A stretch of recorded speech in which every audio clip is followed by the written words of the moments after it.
capable, avec son niveau de puissance, de tenir tête à Dieu? Est-ce que Sasuke lui-même, avec son niveau de puissance, est capable de tenir tête à Dieu? Et qu'en est-il d'Obito? Et on a un peu les réponses. Non, en fait, on n'a même pas les réponses à ça.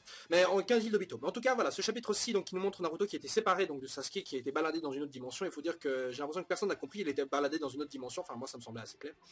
Enfin, bon, pour le lecteur, c'est vrai que ça semble assez clair. Mais bon, voilà, il y a parfois certaines observations dans ce manga que tout le monde pourrait faire assez facilement. Et j'ai l'impression que parfois, il faut vraiment 3 heures au perso pour le comprendre. Mais bref, c'est pas grave. Donc, Naruto qui est séparé de Sasuke et qui a vraiment absolument besoin de lui pour vaincre Kaguya parce qu'ils ont besoin que les deux soient réunis pour faire le saut. Donc je pense pas que les deux seront réunis de nouveau avant la fin du combat lui-même. Certainement qu'on aura un petit truc qu'on aura, où on pigera que dalle, et après genre les deux vont poser leurs mains sur Kaguya à la fin du combat, voilà.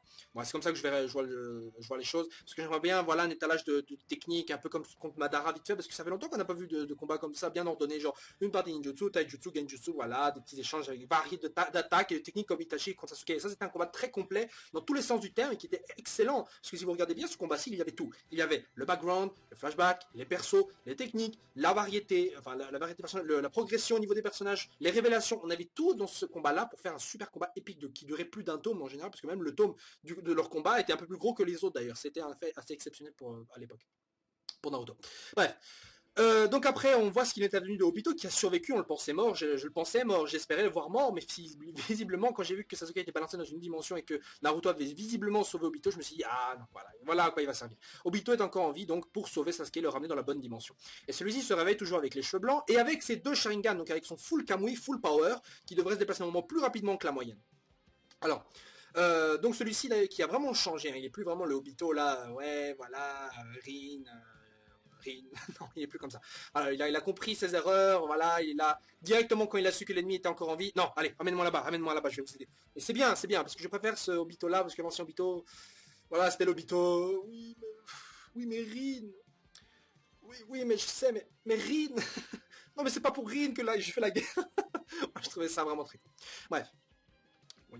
Bref, de tous les cas, Kakashi d'ailleurs qui a agi de manière tout à fait normale en disant que c'est vrai que Naruto et Sasuke ont été séparés et que Sakura et lui et Obito effectivement sont encore là, mais qu'ils doivent quand même faire quelque chose parce que s'ils ne foutent rien, eh ben le monde est foutu. Et même s'ils n'ont pas le niveau, ils doivent quand même y aller, on s'en fout. C'est vrai que tout à l'heure, Sasuke disait, ouais, voilà, ils vont nous gêner, ils sont pas assez forts, voilà, ce qui était vrai aussi, mais bon, visiblement, comme les deux sont séparés maintenant, ils ont plus d'autre choix que de se servir de leur petite carte piège. C'est-à-dire, une seule, tous les petits groupes comptent comme une seule carte piège pour moi. Donc, Kakashi, Sakura et Obito qui a un plan pour ramener, donc, Sasuke de l'autre dimension, c'est balancer, utiliser son Kamui pour s'entrer dans l'autre dimension, j'ai bien compris, pour ramener Sasuke. Mais je sais pas pourquoi il a pas assez de chakra de l'autre côté, parce que c'est pas sa propre dimension. Enfin, comment il sait ça, je veux dire.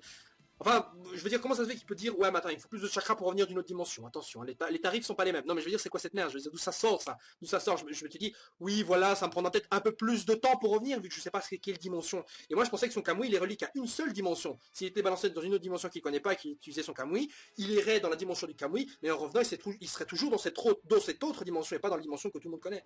Ou alors, son Kamui lui permet effectivement de voyager dans différentes dimensions, dont celle du Kamui. Mais ce serait alors bizarre, pourquoi est-ce qu'il n'a pas utilisé ce genre d'astuce pour éviter d'être touché quand celui-ci utilisait son Kamui et qu'il ne se fasse pas baiser avec des attaques avec le même timing contre Naruto, Gai et Kakashi.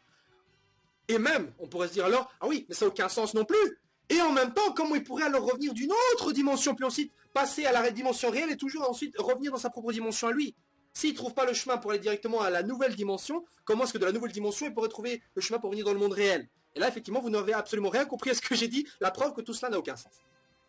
Bon, un petit détour au niveau des Dotensei, surtout Yondame qui est revenu à pied, enfin c'était pas aussi, enfin Konoha, enfin je sais pas où c'est exactement au niveau de distance, mais il est revenu assez rapidement, et sans utiliser son Hirashi no Jutsu, hein, parce qu'il a plus les bras, il peut plus composer les sauts si j'ai bien compris, ou pas, je sais plus en fait. Non si, il peut encore le faire je crois. Non je suis désolé, ou alors j'ai mal loupé, il faudrait me le dire, parce que j'ai pas compris en fait si le Hirashi, il y a besoin d'un saut ou pas, faudrait me le dire dans les commentaires, parce que cette technique était un peu hasardeuse pour moi. Au départ. Donc ils peuvent pas libérer les autres parce que, soi-disant en coupant donc les prisonniers de l'arbre sacré, j'allais dire, ça me fait penser à Dragon Ball. En les coupant donc de l'arbre sacré, et ben en fait ils sont pas libérés du genjutsu et en même temps l'arbre crée de nouvelles racines là qui les reconnectent directement. Donc c'est un peu foutu, ils peuvent pas les libérer s'ils annulent pas le Mugen Tsuyokomi ou qu'ils fassent quelque chose au niveau de la personne qui l'a balancé, c'est-à-dire Madara alias Kaguya. Et qu'est-ce qu'on voit? On voit Tobirama qui nous balance l'idée du siècle. Bah oui, on ne sait pas si Madara est mort, et bah pour comprendre le truc, on va le ressusciter, on va lui poser des questions, mais oui, ressuscitons encore une fois Madara, allons-y, allons-y, tant qu'on y est, ressuscitons aussi tous les autres méchants pour leur poser des questions, hein. Normal, aucun danger. Je veux dire, c'est pas comme si Madara pouvait déjà se libérer de l'Edo Tensei, mais ça tout le monde s'en fout, quoi. C'est quoi ce Tobirama de merde, quoi.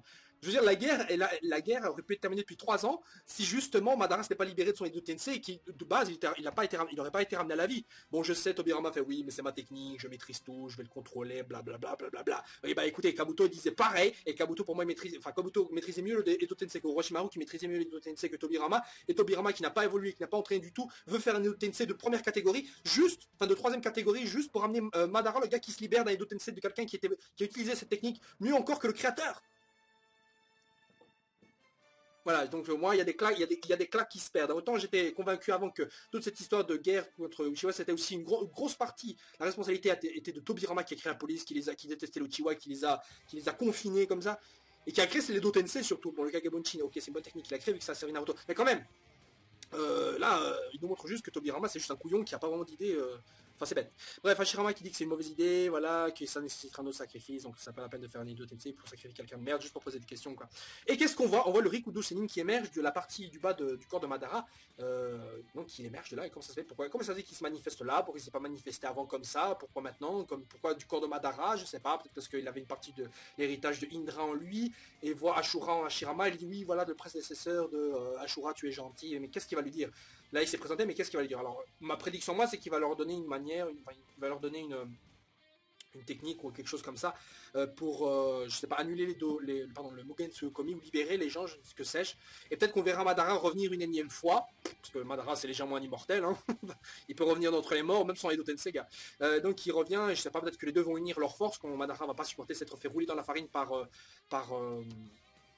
Kaguya et Zetsu, sachant qu'en plus Zetsu a changé un peu la tablette d'Uchiwa, qui a un peu monté la tête à Uchiwa, autrement dit aussi à Madara, qui a fait en sorte que Madara pète un câble et se ligue contre Hashirama, débutant de toutes ces merdes.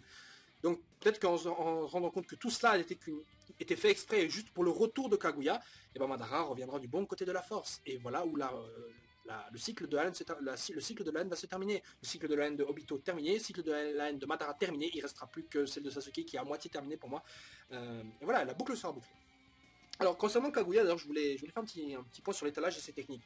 Alors, autant elle peut faire des bras de chakra comme Naruto pouvait faire des bras de chakra avec la forme Kyuubi, tout ça, autant celle-ci peut fusionner avec la nature et utiliser des techniques similaires à celles qu'avait utilisé Kabuto en mode Senin contre Itachi et Sasuke, en utilisant le Senpo Muktense, en utilisant donc la nature pour attaquer donc ses adversaires. Et là, elle fait plus ou moins pareil, sauf que celle-ci carrément disparaît. Celle-ci disparaît. Mais en dehors de ça, on l'a pas vraiment vu utiliser grand chose. Ok, c'est vrai qu'il utilise des pouvoirs abusés, elle peut contrôler la réalité autour d'elle, changer de dimension, et trucs comme ça, mais je sais pas. Autant Madara, il faisait des bonnes techniques, genre plein de Shibaku Tensei géants, qu'il balançait l'attaque météore sur Naruto et Sasuke. Ça, c'était intéressant comme étalage technique. Ça ressemble plus à des techniques qu'utiliserait un dieu. Et là, Kaguya, c'est vraiment genre, je change la réalité. Voilà. Mais bon, ça c'est. En fin de compte, tu changes juste de décor, mais enfin, c'est comme si tu avais balancé Naruto et Sasuke dans un autre pays, ça serait pareil, tu sais. Donc voilà, j'aimerais vraiment l'avoir utilisé de nouvelles techniques bien plus dangereuses et qui établissent vraiment sa suprématie au niveau échelle de l'humanité, quoi. Bref, sur ce, je vous laisse, on se retrouve la semaine prochaine pour la suite de Naruto. On verra donc peut-être Obito retrouver Sasuke qui est toujours perdu dans son désert, voilà, tel un. Non, je vais pas faire de référence. Non, qui est Sasuke qui est toujours perdu dans le désert, donc qui n'arrive pas à sortir de là. Et je m'étais dit pourquoi il n'utilise pas, je sais pas moi, il pourrait pas faire un truc spatio-temporel lui aussi avec les invocations. Il peut entrer dans la dimension des invocations là. Il l'avait fait avec Manda. Pourquoi est-ce qu'il fait pas ça? Je sais pas. Ou c'est dangereux, je sais pas. Bref. Voilà. Donc ciao ciao, bonne journée à tous et à la semaine prochaine.